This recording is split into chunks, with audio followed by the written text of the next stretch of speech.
Hello, and welcome to JCO After Hours, the podcast where we sit down with authors from some of the latest articles published in the Journal of Clinical Oncology. I am your host, Dr. Davide Soldato, medical oncologist at Ospedale San Martino in Genoa, Italy. Today we are joined by JCO author Dr. Sana Raoof, physician at Memorial Sloan Kettering, to talk about her article, Turning the Knobs on Screening Liquid Biopsies for High-Risk Populations, Potential for Dialing Down Invasive Procedures. Thank you for joining us today, Dr. Raoof. Thank you so much. It's lovely to be here. So, Dr. Raoof, I just wanted to start a little bit about the theme of your article, which is really centered around multi-cancer early detection tests.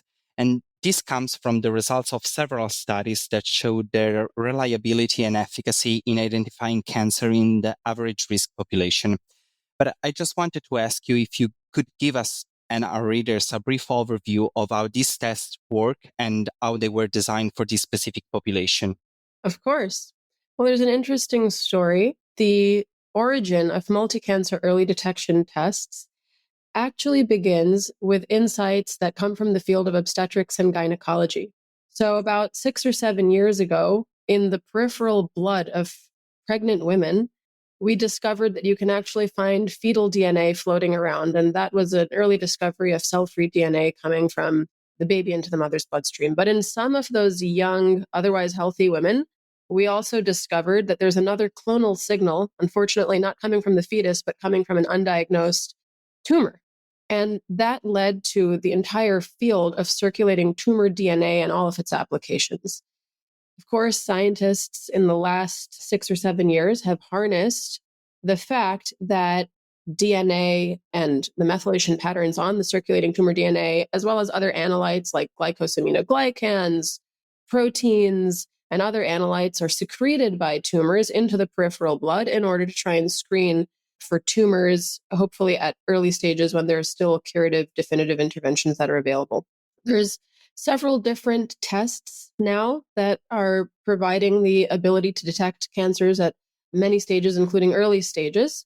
They're in different phases of preclinical to clinical development, and one is even commercialized and available by prescription in the United States. Okay, so I think that most of these tests, they really look at the tumor DNA, so they identify mutation or, for example, methylation pattern. But do we also have some tests that integrate some other type of biomarkers that we can identify in the blood? Like, are they integrated all with the others, or are we just relying on circulating tumor DNA? It's a great question. There's a lot of really fascinating biology that different companies predominantly are using in order to find signs of early cancer. One of the analytes that I find really interesting, other than looking for small variants in circulating tumor DNA and looking at methylation patterns, as you mentioned, is looking at fragment length. So, for example, the company Delphi looks at the different patterns of the length of DNA fragments that are floating around in the peripheral blood. And not only is fragment length tissue specific, so in theory, a fragmentomics-based multi-cancer early detection test could tell us what is the tissue that this aberrant signal is coming from, but they can also tell you if there's likely a cancer present because there's a difference in fragment length patterns in cancer versus non-cancer. There are also other analytes. I mentioned glycosaminoglycan. There's another company that doesn't yet have prospective data to my knowledge that is making a test that looks at these analytes instead. And there are other companies, again, without prospective data yet, that are looking at circulating tumor cells. And I'm sure that in the next few years, we're going to start getting prospective data from all of these players and also hear about other analytes that scientists have found can predict cancer from non-cancer and maybe even predict tissue of origin based on artificial intelligence. So you mentioned artificial intelligence. So basically what you're suggesting, but correct me if I'm wrong, is that when we use this test, we are actually measuring something in the bloodstream, but at the same time, we are actually applying some type of artificial intelligence to actually interpret these results and then give us the definitive results, or what we would call like a positive and a negative of the tests. Is that right? Yeah, absolutely. And it's an important distinction that you're making. We are measuring something in the blood, but we're not just measuring it. We're using machine learning algorithms that have been trained on thousands and thousands of patients with cancer and thousands of patients without cancer, and have measured various analytes and analyzed the patterns, for example, of DNA sequence or bisulfite sequencing of methylation patterns of patients with and without cancer and have been trained to look for the differences between them. And so the analyte that we're looking for is not a specific mutation per se, but is a pattern that looks like patterns that you typically find more so in cancer patients. There's many different companies. They are trained on different types of cancer. So some companies like Grail have a test that looks for a very expanded list of over 50 cancer types. Other tests have a narrower focus and were trained and validated on a smaller list of cancer types. So there's just a great diversity in this space. These tests are trained to look for different types of cancer. They're trained and validated on different populations of interest. So, for example, some of the populations that these tests were trained on are predominantly white, and that will have impacts potentially on how these tests perform in non-white populations. And that's a really interesting area of future research. These tests may or may not have included cancer survivors in their populations, and that could ultimately impact how these tests perform in those populations. So there's just so much to learn, so much data that's going to be coming out in the next few years from all of these different key players in the multi-cancer early detection space. But one thing that I'm sure of is between all of the different analytes, all of the different training and validation studies, and all of the different prospective studies, we're going to learn a tremendous amount about the potential clinical utility of using multi-cancer early detection tests to complement the few standard of care surveillance cancer screening tests that we have recommended today. So just taking a step back and going back to the fact that we actually use machine learning algorithms to identify a pattern that can give us an idea of whether the cancer is present or not. I believe that there is also some room for calibration of this type of tests. And I think that this is one of the key arguments that you make in your paper, where you say that we can actually personalize a little bit more this type of tests to understand and then to decide what we are looking for. Is that correct? And can you expand a little bit on that? Yeah, absolutely. This is the central concept of the paper that we're discussing. So because these tests are machine learning based, as I said, they're trained to say cancer versus not cancer. And some of them are further trained to say coming from this organ or coming from that organ. But what does it mean to say cancer or not cancer? There are specific thresholds that are defined to say above this threshold of signal detection, we're going to say this is a positive cancer signal detected. And below it, we're going to say negative. And so right now, these tests are kind of designed to have this binary output. And the concept that I wanted to put forth in the paper is it doesn't necessarily have to be binary and the thresholds don't have to be static. So, for example, you can imagine that in an average risk population where the pretest probability of cancer in your lifetime for Americans, it's pretty high, roughly 40% per lifetime. But at any given moment in time when you're getting a test, it's lower. For example, in Americans 50 to 80, the chance of having cancer at any given moment is just under 3%. So you don't necessarily want a test that is a very non-specific. You don't necessarily want to tell a lot of perfectly healthy people that are asymptomatic screening populations that they have cancer if they don't. And so these tests were designed to have very high specificity, predominantly across the board, across the different companies making them, at the cost of, in some cases, having lower or moderate sensitivity in early stages.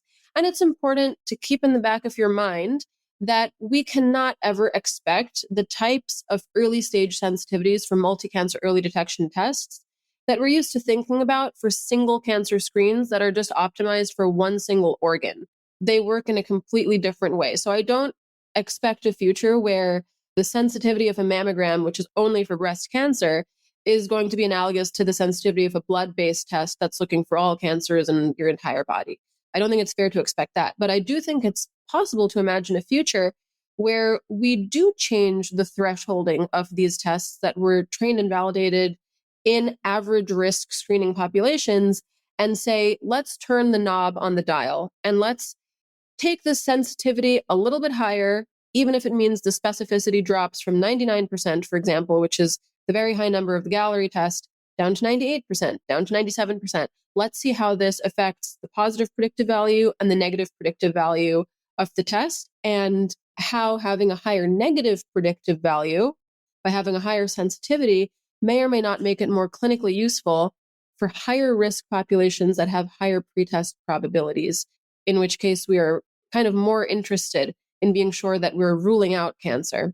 Another concept that I talk about in the paper, aside from just turning the knobs, is to make it a continuous variable rather than a binary report. So rather than saying signal detected or not signal detected, I can also imagine a future where we personalize the output of multi-cancer early detection tests to return a score, for example, from 1 to 100 or 1 to 10, and give physicians the ability to use that continuous variable in addition with other clinical findings, physical exam findings, other labs, symptoms, patient's past medical history, family history, all of that together to make decisions about should we pursue further workup? Should we do an invasive biopsy? This is kind of the way that we use other scoring tests in oncology, like the Oncotype tests for breast cancer, Decipher test in prostate cancer. And I think physicians like having continuous variables to work with and to help them make very personal decisions for patients' diagnostic workups. To summarize a little bit, what you're arguing in the paper is that we could potentially modify a little bit these tests as they fit the type of population that we are looking for. Like, for example, if we are looking at the average risk person in America, there we just want to be sure that we are just doing additional workout and additional follow-ups and additional invasive procedure, for example, biopsy, when we have a very high probability of finding that cancer. At the same time, if we have someone who has a baseline risk, which is higher, like cancer survivors, in that case, we are more interested in seeing if there is really cancer at that point. And so we can increase the sensitivity and go down on specificity, but still looking at the overall outcome that we want to have for that specific patient. One thing that I was wondering is, do you also see a future where we personalize a little bit more, also including additional information that come from risk factors, environmental or behavioral patterns, type of diet, or this type of risk factors that we already know from epidemiology are associated with a higher risk? So could we potentially customize this test even more, saying this patient has a higher risk of developing colorectal cancer? So could we look more specifically to that specific cancer type and that specific risk compared to tobacco-associated cancers that for that specific patient, they are not so relevant? What you're saying is actually a fascinating and really compelling idea, and it reminds me of the way that non-invasive prenatal testing works. So again, back to the world of obstetrics and gynecology, you have a woman at the end of her first trimester having fetal DNA testing to look for chromosomal abnormalities. And when you order that test, you actually do put in various features about the woman to help you understand her baseline risk for carrying a fetus that has chromosomal abnormalities, including her age, the status of her other children, and other things in order to help you calculate a pretest probability. And so after that, the non-invasive prenatal test takes that into consideration and returns a probability of carrying a fetus that might have those aberrations. And it's not a binary risk. It's, as I said, a continuous variable. So I think what you're proposing actually goes beyond what I wrote about in the article. I think it's a fabulous idea. And I think that in the near future, I can imagine that as, natural language processing is exploding, and in general, large language models and the ability to extract features about a patient from the EMR are exploding, we might have a better stratification in general of patients into average risk, low risk, high risk, and really high risk using EMR data, using real world data that could help us feed a really accurate picture of the patient's pretest probability into this test so that these tests could be further refined and further trained and validated on patients, taking into consideration more factors and help us improve the predictive power of the tests as they're returned in a report to the physician. So I think maybe you should even write an article about the idea you just proposed. It's a great idea.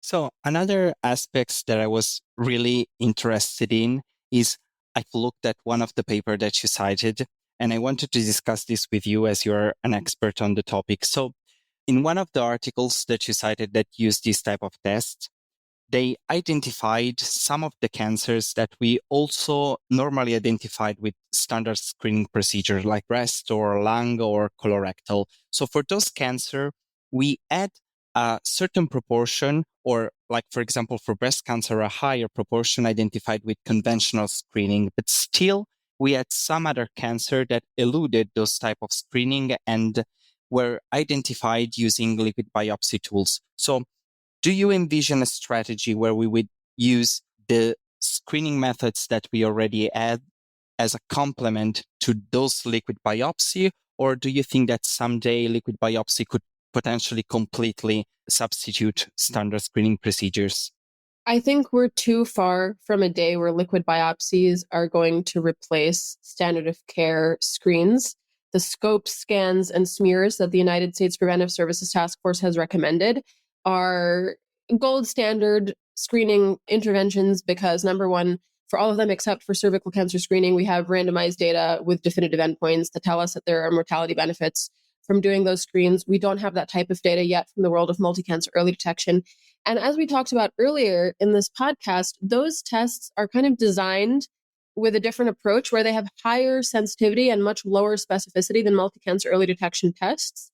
So I think that the molecular cancer screening companies have done a very careful job of creating tests that are really more optimized to be complementary tests rather than a standalone catch-all test to have higher specificity at the cost of lower sensitivity. So I don't imagine a near future, at least, not in my career, where we're going to stop doing colonoscopies and mammograms and pap smears. I don't think that that's going to happen, but I do think that whereas right now 75% of cancers that Americans die from, we lack cancer screening mechanisms for them, I think that that number has the potential to really drop if in the next few years one of these multi-cancer early detection tests is ultimately approved and covered, then I think that a lot more cancers could be detected by screening rather than by symptoms, and we might ultimately see a big stage shift. Yeah, I think you're absolutely right. In the same article that I was mentioning before, there were several of those cancer which can be lethal if diagnosed at an advanced stage that were diagnosed at early stage, like, for example, ovarian cancer, bladder cancer. So I really think that we really have potentially the way to screen or at least have a signal for cancer that currently we just diagnose when symptoms associated with higher stage appear. But moving on to turning the knobs on this type of test, and so going to the higher risk population, for example, cancer survivors, which is something that you speak a lot about in the manuscript.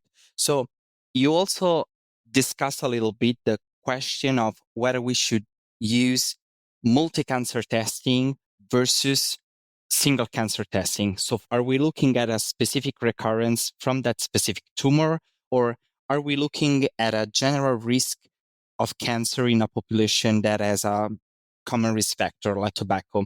And so I was wondering if you think, and this is probably just your perception or just your opinion, that that is another way that the physician should turn the knob. Like, should we evaluate the risk of those cancer survivors and say, in this specific patient right now, the risk of recurrence is higher, so I should use or I should be more in favor of a test that is more centered on the risk of recurrence versus I have a general risk of several cancers that could appear, and so should I use something that is more multi-cancer?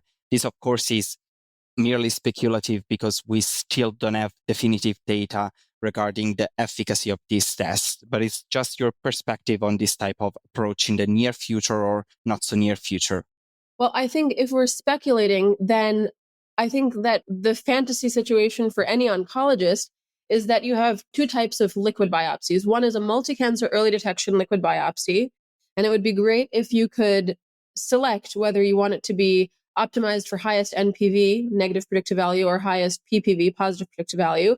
And then you also have a host of single cancer screening liquid biopsies that can help you specifically figure out if there's a recurrence of a single cancer type that you're suspicious about. So, for example, in the article, I talk about how there will be clinical gray areas, and it's not always going to be obvious which test you should reach for. But one example that I think we can all relate to in the oncology community is you have some indeterminate imaging finding and you don't know what to do about it. So, for example, you have a woman that has a history of breast cancer, has had no evidence of disease for a few years, now has back pain. You do a spine MRI, you see a lesion. Maybe it's an atypical hemangioma that's causing pain. Maybe it's a breast cancer metastasis. You're not sure, what should you do? Should you do a biopsy of that lesion in the spine? Should you wait and see if it grows and do another MRI in 2 or 3 months? What are your options? And so in this situation, I think we can all agree that if you had a liquid biopsy that was optimized for really high sensitivity, specifically for breast cancer, and had a very high negative predictive value, and if it came back negative, then in that setting, it might help you avoid an invasive test like a biopsy in the spine and give you a little bit more comfort as a physician to say, you know what, I'm going to come back in 2 or 3 months and do another spine MRI. I'm going to see how this woman is feeling. And I don't need to biopsy this right now. Maybe it really is just a hemangioma. And in this specific setting, let's take the same patient. So it's a female patient. She had a previous diagnosis of breast cancer. Do you think that there is a difference between tumor-informed tests, really based on the molecular aberration that the primary tumor had for these women, versus just a standard test that gives an information regarding the presence of breast cancer cells or not? And if you think that there is a difference, what would you think would be the advantage of one and the disadvantages? Like, for example, is a tumor-informed assay more complex to obtain? Do we need more time? Is it more expensive versus a commercial test that is already available or something like this? This is my understanding as someone who's not so much in the topic, but I think that this is a point that many oncologists probably wonder about, and probably we should speak a little bit more about with someone who is an expert on the topic. Absolutely. And I think that you've actually hit all of the major points on the head. So comparing a tumor-informed versus a tumor-agnostic test is like really comparing apples and oranges. A tumor-informed test where you're starting with a patient's pathology and you are looking specifically for mutations and other molecular features that you know the patient has in their tumor is going to, of course, result in a test that is, number one, more expensive and harder to make, but also, number two, more sensitive, more specific, more predictive, and in every way, probably just more powerful than a test that is, in general, optimized for a single cancer type, but is almost certainly going to be trained and validated on people with a mix of histologies, a mix of molecular features, and will not be as sensitive or specific as a test that is actually informed by that single individual's tumor. One of the things that matters a lot to me is health equity. In oncology, there are just huge disparities in outcomes in patients that are advantaged and disadvantaged. And it stems from lots of different things. In no small part, it stems from later stages of diagnosis in disadvantaged patients. And then even once you have a diagnosis, delays to confirmatory workup, delays to starting treatment, disparities in the treatments offered. I don't imagine a world where everyone on Earth is going to have access to tumor-informed liquid biopsies. I do imagine a future where tumor-agnostic liquid biopsies, both for single and multi-cancer screening, should be a lot more economical than they are now and should be more available for multiple cancer types and should be more available to patients that aren't at just the Memorial Sloan Ketterings and the Dana-Farbers of the world. And so I do think that those types of off-the-shelf tests have the potential to really revolutionize the way that we work up suspicion of cancer, not just in advantaged patients, but also in patients that are diverse and patients that are not at academic cancer centers, but at other cancer centers around the world. And I think it's a really exciting prospect. Thinking about the chance of recurrence in the breast cancer patient is a perfect example of when you want a test that is optimized just for breast cancer, because you see something in the spine, you know her history, you're less worried about a new primary and a new met from that primary. But there are other situations that are also interesting to consider. For example, patients that have had a lung cancer and have a history of smoking. Because they've had a history of smoking, they're actually at risk for a dozen different cancers, not just lung cancer. And when you think about what we do to follow lung cancer survivors, we're just doing CTs of their chest and, of course, physical exams. But the vast majority of cancers that people with the lung cancer history will get may not be present in the field of view of a CT of the chest. They may also get renal cancer, bladder cancer. They might get leukemias. They might get pancreatic cancer. So there are a lot of things that you're not going to catch in a CT of the chest. And so in that situation, you care not only about recurrences, which in thoracic oncology, it's kind of a Gaussian probability distribution where the tail is almost close to zero after 5 years, but also a uniform distribution of roughly 3% per year of a second cancer, a new primary cancer, that goes on for the rest of their life. And so in that clinical setting, you can imagine that having an off-the-shelf multi-cancer early detection test, maybe dialed up for higher negative predictive value, would be extremely useful. Yeah, I totally agree. But thank you for clarifying these points, because I think that there is a little bit of confusion also in the oncology community, as this type of tests are also based on very complicated molecular biology sometimes could be potentially integrated, and we could potentially integrate them in the clinic. And so I wanted to close up with kind of a personal question. I was wondering how you came to be so interested in this field of molecular screening or early diagnosis and prevention associated with molecular data. Well, it's an interesting story. I did my MD PhD at Harvard Medical School, and my PhD was in the opposite world from molecular cancer screening. I was designing drug combinations that could be used in advanced oncogene mutant lung cancers.